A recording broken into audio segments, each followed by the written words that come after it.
ఈరోజు ఈ దేశాన్ని మనం చూస్తుంటే గర్వపడాలి.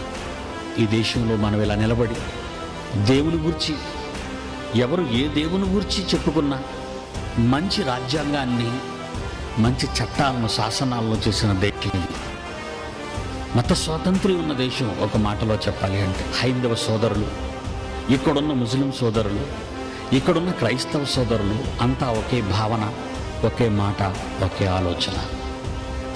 ఎవరు ఏ దేవుణ్ణి కొలుచుకున్నా మరో దేవుని గురించి తప్పుగా మాట్లాడకూడదు అన్నది మన రాజ్యాంగంలోని ఒక చక్కటి సదుపాయం.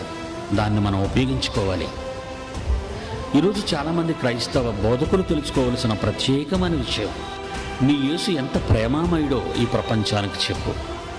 మరో దేవుడు మంచివాడు కాదని కానీ, నీ ముందున్న సోదరుని అవమానపరిచి హేళన చేసే పదాలు మతానికి, వాడ మతానికి వారు